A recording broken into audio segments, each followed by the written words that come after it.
आकाशवाणी गोरखपुर से प्रादेशिक समाचार।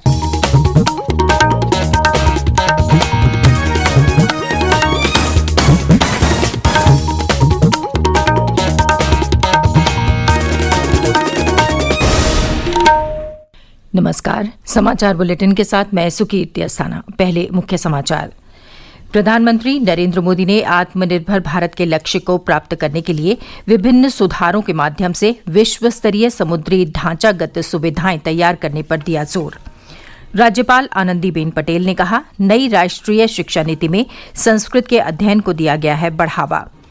प्रदेश में इस वर्ष न्यूनतम समर्थन मूल्य पर धान की सर्वाधिक खरीद की गई और राज्य में पिछले 24 घंटे में कोरोना संक्रमण के 105 नए मामले सामने आए।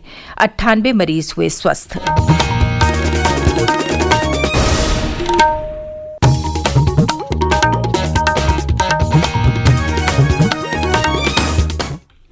और अब समाचार विस्तार से। प्रधानमंत्री नरेंद्र मोदी ने कहा है कि भारत समुद्री अर्थव्यवस्था के क्षेत्र में प्रगति के लिए बहुत गंभीर है और विश्व में समुद्री अर्थव्यवस्था के रूप में अग्रणी भूमिका निभाने की ओर अग्रसर है। श्री मोदी ने कल वीडियो कॉन्फ्रेंस के जरिए 3 दिवसीय मैरीटाइम इंडिया समिट 2021 का उद्घाटन किया। अपने संबोधन में उन्होंने कहा कि भारत इस क्षेत्र में स्वाभाविक रूप से अगुवा होने के कारण जल्दी ही समुद्री अर्थव्यवस्था में वृद्धि के लिए बड़ी सफलता हासिल कर लेगा। श्री मोदी ने कहा कि सरकार विभिन्न सुधारों के माध्यम से समुद्री ढांचागत सुविधाएं तैयार करने पर जोर दे रही है। प्रधानमंत्री ने कहा कि सरकार प्रमुख बंदरगाहों पर नवीकरणीय ऊर्जा के उपयोग पर ध्यान दे रही है। प्रधानमंत्री ने कहा कि सरकार देश में बुनियादी ढांचे के उन्नयन पर ध्यान केंद्रित कर रही है और इसके साथ ही समुद्री अर्थव्यवस्था में सुधार को बढ़ावा दे रही है। प्रधानमंत्री ने कहा कि समुद्री क्षेत्र में निवेश आकर्षित करने के लिए सरकार ने कई कदम उठाए हैं। उन्होंने कहा कि इन उपायों से आत्मनिर्भर भारत के लक्ष्य को प्राप्त किया जा सकता है। अर्थव्यवस्था के विकास के लिए समुद्री क्षेत्र के महत्व पर प्रकाश डालते हुए श्री मोदी ने कहा कि तटीय आर्थिक क्षेत्र के साथ बंदरगाहों के एकीकरण, बंदरगाह आधारित स्मार्ट शहर का निर्माण और बंदरगाहों के निकट वैश्विक विनिर्माण गतिविधियां शुरू करना इस दिशा में महत्वपूर्ण कदम है। उन्होंने कहा कि सरकार ने निवेश करने योग्य 400 से अधिक परियोजनाओं की सूची तैयार की है। प्रधानमंत्री ने कहा कि 82 अरब डॉलर की 574 परियोजनाएं सागरमाला परियोजना के तहत चिन्हित की गई हैं। उन्होंने कहा कि द्वीपीय बुनियादी ढांचा और पारिस्थितिकी तंत्र के विकास की शुरुआत हो गई है। प्रधानमंत्री ने विश्व समुदाय और निजी क्षेत्र से बंदरगाहों के लिए निवेश करने की अपील की। इससे पहले प्रधानमंत्री ने मैरीटाइम इंडिया विजन 2030 नामक ई बुक का विमोचन किया। इसमें समुद्री क्षेत्र के बारे में विकास के बारे में जानकारी दी गई है।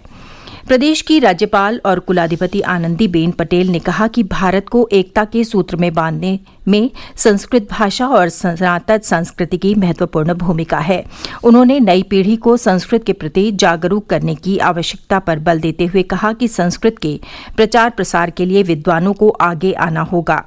श्रीमती पटेल ने कहा कि नई राष्ट्रीय शिक्षा नीति में संस्कृत के अध्ययन को बढ़ावा दिया गया है। श्रीमती पटेल कल वाराणसी में संपूर्णानंद संस्कृत विश्वविद्यालय के 38वें दीक्षांत समारोह को संबोधित कर रही थीं। समारोह में मालदीव के पूर्व राजदूत एवं विदेश मंत्रालय में अपर सचिव अखिलेश मिश्र विशिष्ट अतिथि थे।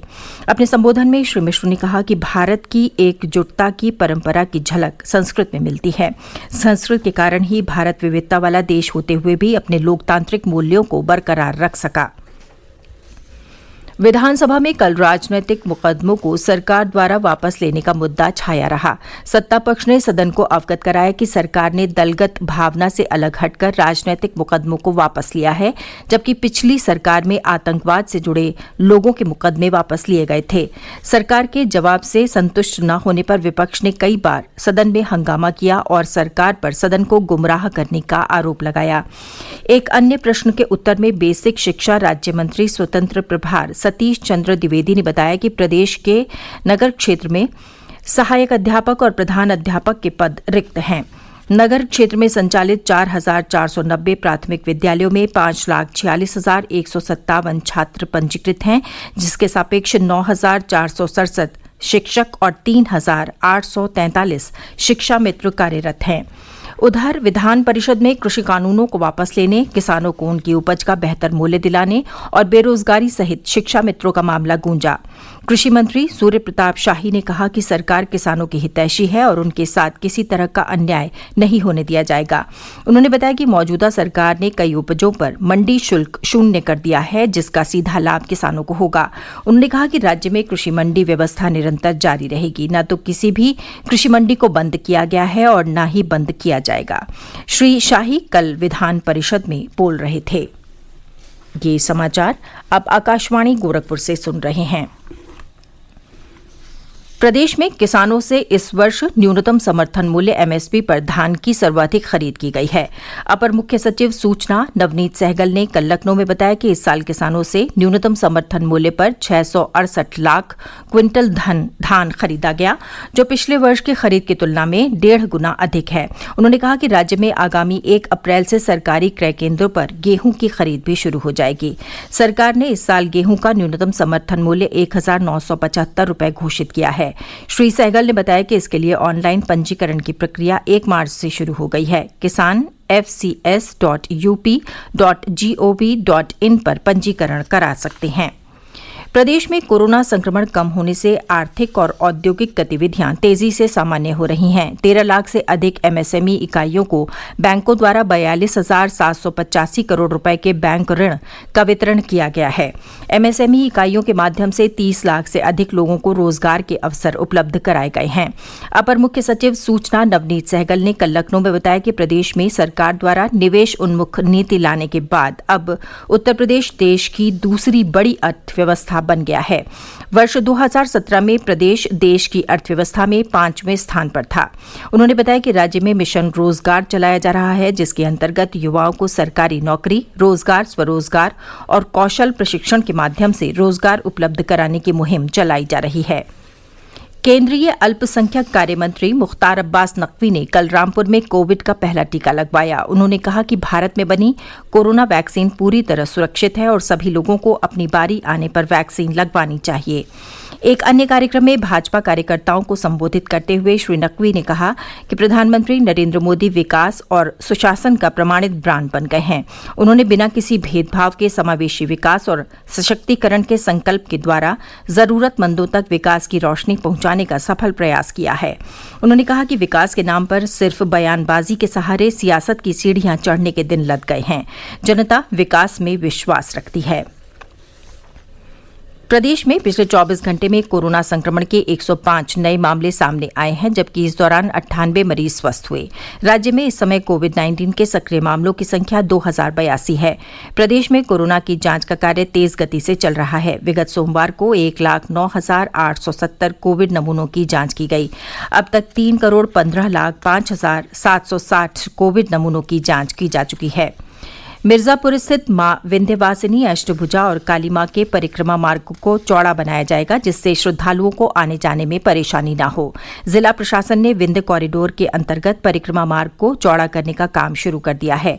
नगर मजिस्ट्रेट विनय कुमार सिंह ने बताया कि बजट आते ही अष्टभुजा और काली खोह मंदिरों का विस्तारीकरण तथा अन्य कार्य शुरू कर दिए जाएंगे। नवरात्रि के दिनों में यहां विभिन्न स्थानों से बड़ी संख्या में श्रद्धालु विंध्यवासिनी का दर्शन और पूजन करने आते हैं।